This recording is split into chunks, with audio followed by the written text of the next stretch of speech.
கர்த்தரும் இரட்சகருமாகிய இயேசு கிறிஸ்துவின் அன்பான நாமத்தில் உங்கள் யாவருக்கும் கிருபையும் சமாதானமும் நிறைவாய் உண்டாயிருப்பதாக. இந்த நாளிலும் நாம் தியானத்திற்கென்று தெரிந்து கொள்ளப்பட்ட பகுதி 1 சாமுவேல் 30ஆம் அதிகாரம் அதன் 8வது வசனம். தாவீது கர்த்தரை நோக்கி, நான் அந்த தண்டை பின்தொடர வேண்டுமா, அதை பிடிப்பேனா என்று கேட்டான். அதற்கு அவர், அதை பின்தொடர், அதை நீ பிடித்து சகலத்தையும் திருப்பிக் கொள்வாய் என்றார். சங்கீதக்காரனாகிய தாவீது இஸ்ரவேலின் ராஜாவாக அபிஷேகம் பண்ணப்பட்டவன். ஆனால் சூழ்நிலை நிமித்தம் சவுல் தாவீதை பிடித்து கொன்றுவிடுவானோ என்று எண்ணி தாவீது பெலிஸ்தருடைய தேசத்தில் சிக்லாக் என்னும் ஒரு ஊரிலே வந்து அவனுடைய ஜனங்களோடு வந்து தங்கியிருக்கிறான். இங்கே பெலிஸ்தர் யார் என்று கேட்டால், இஸ்ரவேல் ஜனங்களுக்கு விரோதமாய் இருக்கிறவர்கள். இஸ்ரவேலுக்கும் பெலிஸ்தருக்கும் எப்பொழுதும் யுத்தம் நடந்து கொண்டேதான் இருக்கும். தாவீது யார் என்று கேட்டால், இஸ்ரவேலை அரசாள வேண்டும் என்று கர்த்தரால் அபிஷேகம் பண்ணப்பட்டவன். ஆனால் சூழ்நிலை நிமித்தம் அவனால் இஸ்ரவேலிலே இருக்க முடியவில்லை. அவன் வந்து பெலிஸ்த தேசத்திலே குடியிருந்து கொண்டிரு. மிகவும் ஒரு கடினமான சூழ்நிலையில் தாவீது இங்கே வாழ்ந்து கொண்டு வருகிறான்.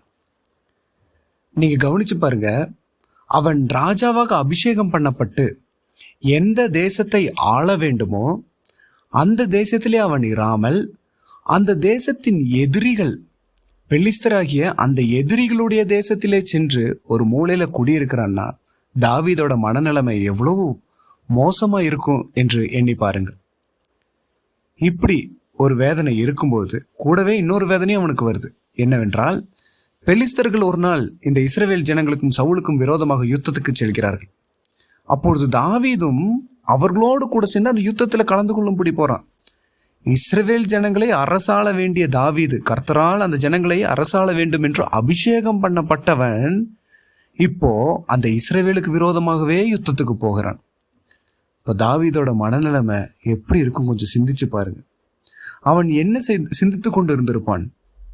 அவன் எதை யோசித்து கொண்டு இருந்திருப்பான்? அவனுடைய சொந்த ஜனங்களை நானே கொள்வேனோ என்று எண்ணிதான் அவன் போயிட்டு இருந்திருப்பான். ஆனா ஆண்டவர் பாருங்க, தாவீதோட அந்த சிந்தனையிலிருந்தும் யோசனையிலிருந்தும் அவனை விடுவிக்கும்படியாக ஒரு சம்பவம் அங்க நடக்குது. இங்க பெலிஸ்த ராஜா தாவீதோட நல்ல உறவுல இருக்கிறாங்க. இப்ப திடீர்னு பெலிஸ்த ராஜா கிட்ட ஒரு 4-5 பிரபுக்கள் போய், ராஜாவே, இந்த தாவீது எதுக்கு நம்ம கூட வரான் அப்படின்னு கேட்குறாங்க. ஏன்னா தாவீதை பார்த்தா அவங்களுக்கு பயம். இந்த பெலிஸ்தர்களுக்கு தாவீது எப்படி அறியப்பட்டான் என்றால், கோலியாத் என்னும் பெரிய உருவம் கொண்டவனை யாராலும் வீழ்த்த முடியாது என்று பெலிஸ்தர்கள் எண்ணிக்கொண்டிருந்தார்கள். ஆனால் அப்படிப்பட்ட ஒரு வீரனையே விழத்தள்ளினவன் இந்த தாவீது என்று பெலிஸ்தர்கள் யாவருக்கும் அறிந்த ஒரு உண்மை.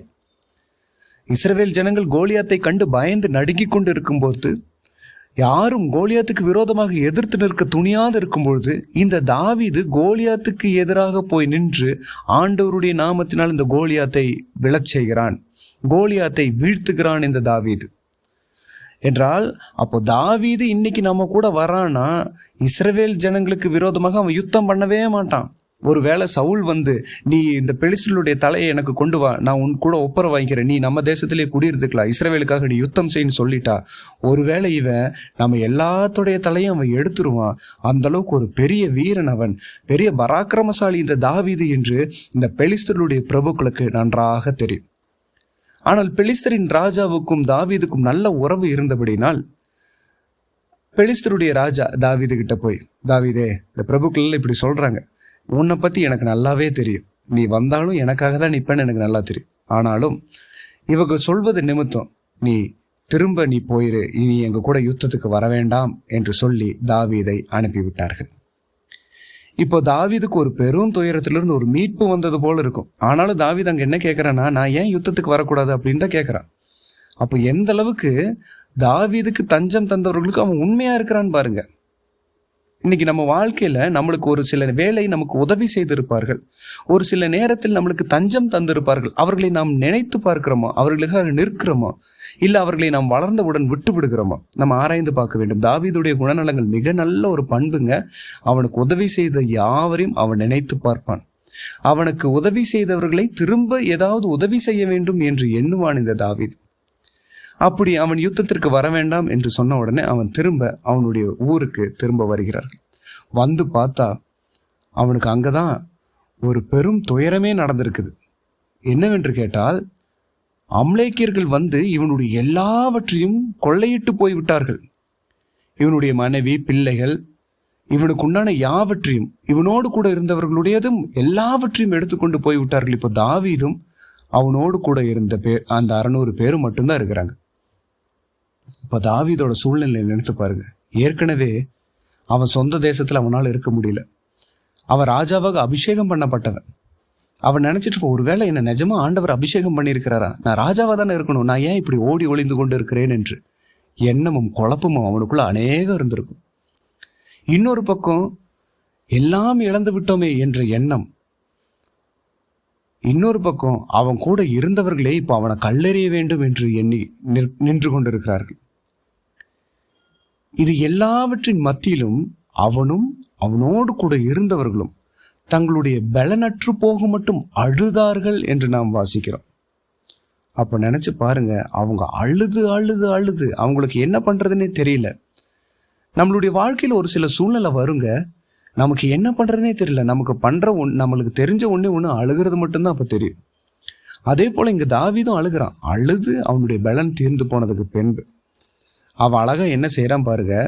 கர்த்தருடைய சமூகத்திற்கு ஏபோத்தை கொண்டு வான்னு சொல்லி ஏபோத்தை தரித்து தேவ சமூகத்தில் போய் நின்று, ஆண்டவரே எல்லாம் போயிருச்சு, என்னுடைய தேசத்துல என்னால் இருக்க முடியல, என்னோடு கூட இருந்தவர்களும் கல்லெறிகிற அளவுக்கு வந்துட்டாங்க, நான் இப்ப என்ன பண்றது ஆண்டவர்? இவர்களுக்கு எல்லாத்துக்கும் ஒரே தீர்வு, நான் அதை பின்தொடரலாமா, அதை நான் பிடிப்பேனா என்று அவன் தேவ சமூகத்தில் கேட்கும்போது ஆண்டவர் அவனுக்கு மறு உத்தரவு கொடுக்கிறார். நீ போ, நீ அதை பிடித்து சகலத்தையும் திருப்பிக் கொள்வாய் என்றார். சகலத்தையும் என்றால் அவன் இழந்த எல்லாவற்றையும் ஒன்று விடாமல் சகலத்தையும் திருப்பிக் கொள்வாய் என்றார். இந்த நாளிலும் இதை கேட்டுக்கொண்டிருக்கும் தேவ பிள்ளைகளே, ஒருவேளை கர்த்தருக்கு முன்பாக நீங்கள் இதே சூழலில் இருந்திருக்கலாம். தாவீதை போல இஸ்ரவேலிலே அரசாண்டு கொண்டிருக்க வேண்டும், கர்த்தரனை அபிஷேகித்திருக்கிறாரே, ஆனால் அந்த அபிஷேகம் உண்மையா என்று சந்தேகத்தில் இருக்கிறீர்களா? ஒருவேளை உங்கள் சுதந்திரத்தில் இருக்க முடியாமல் வெளியே வந்திருக்கிறீர்களா? ஒருவேளை உங்களுடைய எல்லாவற்றையும் விட்டு விட்டு வெளிவந்திருக்கிறீர்களா? உங்களுடைய எல்லைக்குள் இருக்க முடியாமல் வெளி தேசத்திற்குள் வந்திருக்கிறீர்களா? ஏதோ ஒரு பிரச்சனை நிமித்தம் வெளியே வந்திருக்கிறீங்களா? ஒருவேளை நம்மோடு கூட இருந்தவர்களே நம்மை பகைத்து விட்டார்களே என்ற எண்ணத்தில் இருக்கிறீர்களா? எல்லாம் இழந்தவர்களைப் போல, தனித்து விடப்பட்டவர்களைப் போல இருக்கிறீர்களா? ஒரு அரை மணி நேரத்துக்கு முன்னாடி வரைக்கும், ஒரு நாள் முன்னாடி வரைக்கும், ஒரு மாசம் முன்னாடி வரைக்கும் எல்லாருமே கூட இருந்தாங்களே, இப்போ நான் உதவி செஞ்சவங்களே எனக்கு விரோதமா எழும்பி இருக்கிறாங்களே அப்படின்னு எண்ணத்தில் இருக்கிறீர்களா?